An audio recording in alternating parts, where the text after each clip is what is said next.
Welcome YouTube world, Dr. Dave the running psychologist here. I'm excited to be here today wearing my Eau Claire marathon shirt from several years ago because I want to talk about my Eau Claire marathon, our half marathon virtual race.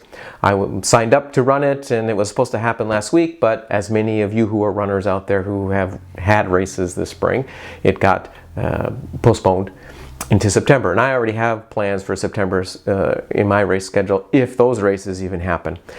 So they gave the option of doing a virtual race. So I am excited that Saturday, May 16th, I will be running the Eau Claire Marathon virtual half marathon here. It'd be kind of fun because it's going to be nice to get up and go through my whole routine, pre-race routine, and then have my own bathroom without any lines, and hit the road, the course right outside my road, and be outside my house, and be done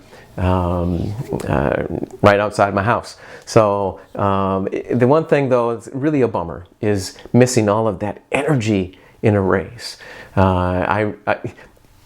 Seth D'Amour running, find that YouTube channel. He's really an interesting young man who's got some really neat, he's got a lot of good stuff on his channel.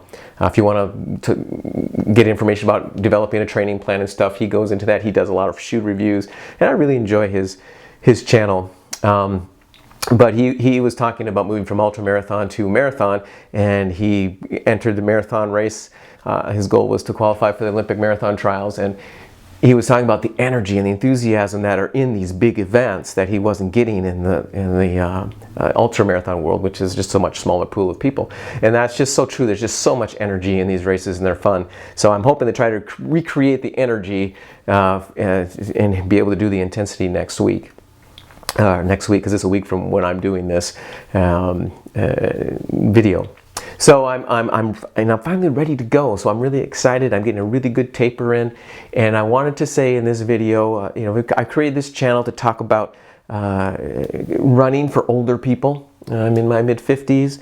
I want to talk about combining what I've learned with in the world of psychology with and training your brain with training the body, and there's just kind of really similar ideas there, and such. So that's why this channel exists, and I've been doing a lot of training to overcome injuries, illness, recovery deficit or overtraining syndromes in the last several years, and I really haven't been full strength for a race in a long time. Even if I've been able to be fit and healthy, I've had, like a year ago, I had a hamstring issue.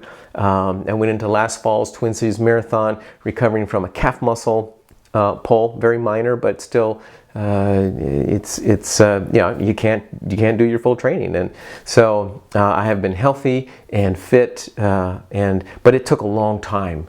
I really got to a point where I needed to just kind of shut things down and do low intensity work with low stress work with no high stress work, and then it's taken a long time.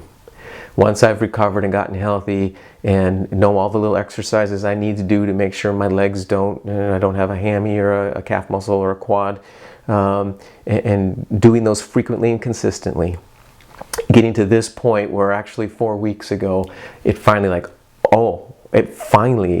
after a couple years, my legs are finally feeling, and my heart, my lungs, finally feeling a bit race fit. And so, and it's been part of a plan. So you make a plan. Failing to plan is planning to fail, right?